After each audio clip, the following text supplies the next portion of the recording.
ማርቆስ ወንጌል ምዕራፍ 16 ከ15 ጀምሮ እንዲህም አላቸው፣ ወደ ዓለም ሁሉ ሂዱ፣ ወንጌልን ለፍጥረት ሁሉ ስበኩ። ያመነ የተጠመቀ ይድናል፣ ያላመነ ግን ይፈረድበታል። ያመኑትን እነዚህ ምልክቶች ይከተሏቸዋል። በስሜ አጋንንትን ያወጣሉ፣ በአዲስ ቋንቋ ይናገራሉ፣ እባቦችን ይይዛሉ፣ የሚገድልም ነገር ቢጠጡ አይጎዳቸውም፣ እጃቸውን በድውዮች ላይ ይጭናሉ፣ እነርሱ ይድናሉ። ኦኬ እስከ 18 ያነበብኩት ኢየሱስ ክርስቶስ ለደቀ መዛሙርቱ ይህን ትእዛዝ የሚነግራቸው ወንጌል እንዲሰብኩ። ወንጌል ምን ማለት ነው? የሰው ልጅ ሞቶ የሚከፍለው ዕዳ አለበት። ሰዎች የገንዘብ ዕዳ በገንዘብ ይከፍላሉ፣ ገንዘብ ሲያገኙ ይከፍላሉ። አጠቃላይ የሰው ልጅ ግን የሞት ዕዳ አለበት። ጥፋት አጥፍቶ ያንን ዕዳ የሚከፍለው ሲሞት ነው የሚከፍለው። ያንን ዕዳ እንዳይከፍል እግዚአብሔር ራሱ ክርስቶስ ሆኖ መጥቶ ስጋ ለብሶ መጥቶ በፈንታው ሞቶ ተነስቷል። ስለዚህ ዕዳውን ከፍሎለታል።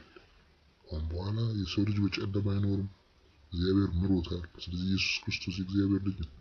በስሙ በሚደረግ የኃጢአት ስርየት ከሞት ዕዳ ተላቋል ብሎ ሲያምን ያ ወንጌል ይባላል። ይህንን ወንጌል ሄዳችሁ ስበኩ፣ የምስራች ብላችሁ ለሰዎች ስበኩ።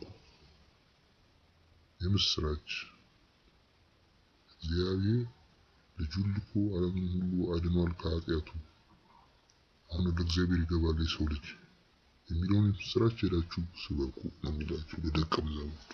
ኦኬ ሄዳችሁ በምትሰብኩበት ጊዜ የሰማው ሰውዬ የነገራችሁትን ነገር ሲያምን እንደዚህ አይነት ምልክት ይከተለዋል። ያ ያመነ ሰውዬ የሚነግራቸው ደቀ መዛሙርቱ ኦልሬዲ በእንደዚህ አይነት ልምምድ ውስጥ ያሉ ሰዎች ናቸው። ክርስቶስ ኢየሱስን አምነው አጋንንትን ሲያስወጡ፣ የታመሙ ሰዎች ላይ እጃቸውን ጭነው ሲፈውሱ የኖሩ ሰዎች ነው። 3 ዓመት ተኩል ኖረዋል።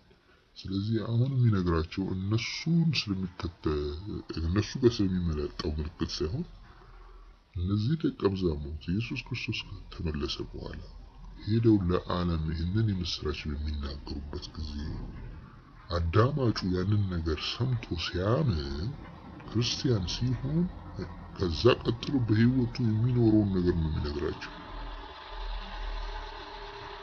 ስለዚህ እነዚህ ሰዎች ወንጌልን ይሰብካሉ።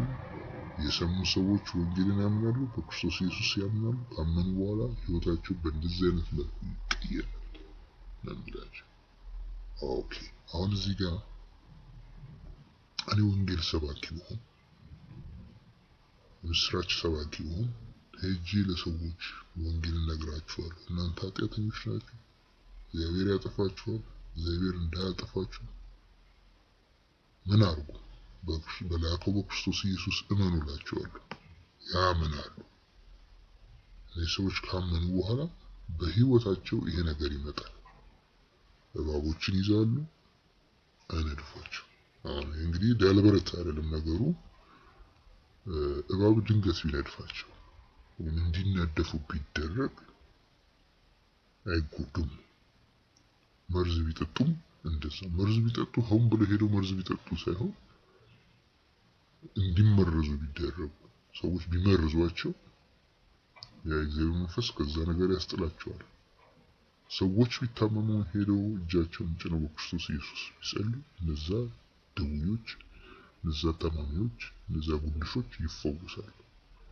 ያ ለአንድ አማኝ ምልክቱ ነው። ስለዚህ እኔ የሰበኩላቸው ሰዎች እኔ ወንጌል ሰባኪ ብሆን ሰዎች ወንጌል ቢሰብክ ቢያምኑ እነዛ ሰዎች የዚህ አይነት ልምምድ በህይወታቸው አለ፣ ይህን መጠየቅ እኔም አለብኝ። ከእኔ ወንጌል የሰማውም ሰው ያንን መጠየቅ አለበት። ከሌለ እኔም ራሴን እጠይቃለሁ። ምን አይነት ወንጌል ነው የሰበኩት? በእኔ አይሰራም። እኔም ሰራው ሰብኮ ወንጌል በሰዎቹ አይሰራም። ይህን እጠይቃለሁ። ሰሚውስ በዚህ አይነት የህይወት ልምምድ ውስጥ ካልገባ ምንድነው የሰማሁት ወንጌል ትክክል አይደለም ወይስ እኔ ጋር ችግር አለ ብሎ ራሱን መጠየቅ አለበት። ጌታንም መጠየቅ አለበት። ምንድነው የሰማሁት ወንጌል እንዲህ ይላል፣ በእኔ ህይወት ግን ይሄ ነገር የለም ብሎ መጠየቅ አለበት። ዓለም ላይ ሁሉ ያለ ክርስቲያን ነኝ የሚል ሰው ይህንን ኮስችን ማድረግ አለበት። ወንጌል አድራሽ ነኝ የሚለውም ሰው ወንጌል የደረሰላቸው ሰዎች በዚህ አይነት የህይወት ደረጃ ካልመጡ ራሱን በእግዚአብሔር ፊት አቅርቦ ምን ነው ጌታዊ ማለት ይገባዋል። አዳማጩም እንደዛ ነው። በዓለም ላይ ብዙ ቤተክርስቲያናት አሉ። ብዙ ሁሉም ራሳቸውን ሊጠይቁ ይገባቸዋል። በእውነቱ ክርስቶስን የሰበኩላቸው ሰዎች በእንደዚህ አይነት የህይወት ልምምድ ውስጥ አሉ? እነሱስ ራሳቸው በእንደዚህ አይነት የህይወት ልምምድ ውስጥ አሉ? ይህንን መጠየቅ ያስፈልጋል። ስንጠይቅ እግዚአብሔር ደግሞ መልስ ይሰጣል። አዎ የሰበከው ወንጌል ትክክል ነው፣ ህይወትህ ግን ይሄ ነው፣ እዚህ ጋር ጎልሃል ይላል። አይ ወንጌልን እኔ በነገርኩ መንገድ አልተናገርከውም፣ አስተካክል ይላል። አንተ ራስህ መች በህይወት አለህና ግባ ወደ መስበክ ከመስበክ በፊት ይላል። ስለዚህ እውነትን ከእግዚአብሔር ከምናነበው ከእግዚአብሔር ቃልና ከሚናገር ከእግዚአብሔር መንፈስ ጠይቀን የት ጋር እንዳለ የት ጋር እንደወደቅን ምን ማስተካከል እንዳለብን ቼክ ማድረግ ነው። ወደዚህ የህይወት አቋም መምጣት ግድ ይላል።